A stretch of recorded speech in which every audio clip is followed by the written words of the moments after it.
In January 2011, over 200 people from across the globe gathered in Whakatane, Aotearoa, New Zealand to discuss the idea of sharing power as a new vision for development. An FPH assembly prior to the conference brought together people from Aotearoa, Samoa, France, Vanuatu, the Philippines, Fiji, and Australia to represent an ethics of responsibility as a means of sharing power. For sharing power, it's an acknowledgement that the best conservation outcomes that are balanced with social and cultural outcomes are when the people most directly related to that land have more say, are the owners, are the drivers of what happens in those lands. So sharing power was about governance. It's about governance, equity and rights. And a new vision for development is about bringing in all these other considerations. We're expressing this work on responsibility in Aotearoa, New Zealand and the Pacific. So that's what Response Trust is. And we've got quite a group of us who've come here because our interests are very much correspond with the theme of the conference. Kia ora tātou. My name's Pekawiho Hoskins. I lecture in Māori education at the University of Auckland in the Faculty of Education. And on the side, work with VETSAN and others that are here at this conference, a trust called Response that is trying to facilitate transformative projects. I'm Pinky Cupino. I'm from the Philippines. I represent the Charter of Human Responsibilities in the Philippines, and I'm also connected with the Center for Positive Futures, which is a high school for economically disadvantaged children. This French foundation is called the Foundation for the Progress of Humankind. There was a way of thinking that maybe he wouldn't call it this way because the word progress is very contaminated, isn't it? What they want to do is to say, let us finance the possibility of people to exchange their experience about this and to learn from each other so that you don't have to reinvent the wheel every time. So they finance quite a lot of intercultural international gatherings that with the purpose to exchange experiences, ideas, proposals and so on, to reinforce the voice of civil society.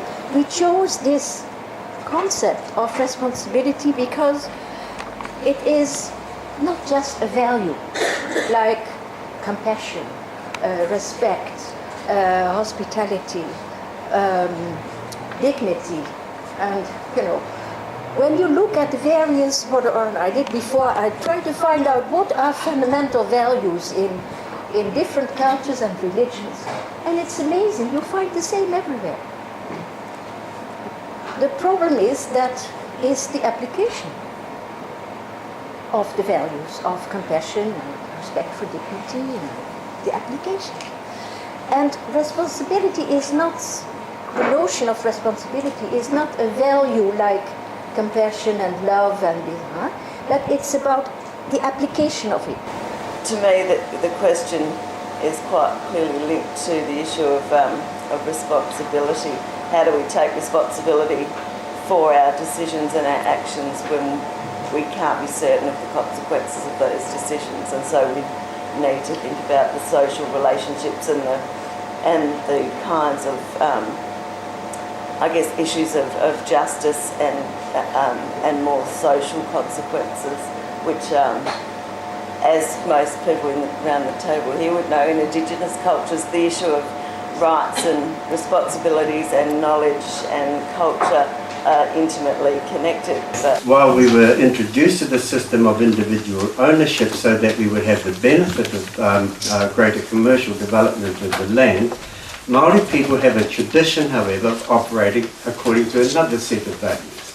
Those set of values have been summarised by various observers of Maori society, but they refer, for example, to land as taonga tuku iho, that which is passed down from ancestors to the present generation and trust for the future generations. Also, the role of commodification of the environment goes against the usual concept of how Indigenous peoples have historically seen their lands, their territories, their waters, their natural resources. That lands, territories are an extension of us as peoples, and thus must be cared for the good of the collective, because it is our responsibility and not because it is a profit.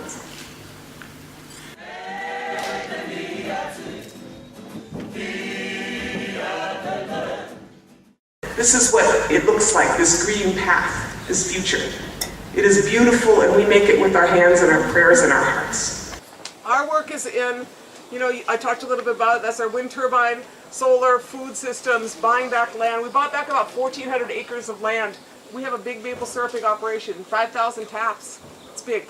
Horse-drawn equipment, all culturally appropriate choices, and this is, you can see this here, this is my res, this is my community, and all those guys, and the same thing in most of our work. The average age of a person who works in this area is a young man, about 23, 24. Highest risk group, right? And these guys, it turns out, prefer to be Indigenous. They prefer to be able to be what the Creator intended them to be. Back home, I worked for an NGO called Eversby Vanuatu. We worked with local communities to help them establish marine protected areas along the coast. What we do is we just go around and empower them to understand the importance of conservation areas and help them revive the traditional ways of establishing taboos and replenishing the resources. The church was another place where we are young people in general, people have learned to care for our environment. Young people in the islands, after school, they go to the pastor's school. And then they go home with the knowledge saying they care more for what they see, what they touch. They relate more in both the cultural and the more religious ways. I've written extensively on a polycentric approach to climate change. And there, because we have people living close to one another, they can start to communicate. We've misspecified climate change as if what I do has only effects on the globe. We need to get different mathematical models and good analysis that when we work as individuals in a community, we can greatly reduce greenhouse gas emissions, and I have some articles showing that. So that you live in a community, you can communicate, you can get the local paper, you can, in some college campuses, they have a competition among dorms to see which dorms can bring down their power usage. We've had two on our campus, and it really works very well. But, so I'm optimistic about our being able to take some action in terms of climate change and greenhouse gas emissions. We now teach or facilitate permaculture courses, and permaculture is, very briefly, about really regrounding ourselves in the place, to be people of a place, to not only relate to that place, but to live in a way that is intimately connected to, dependent on and supported by the landscape environment in which you live. And so I see it as a way of us coming back to our roots and to regrounding ourselves as communities. I have been given hope today by some of the things that I have heard that is happening here in Rotorua.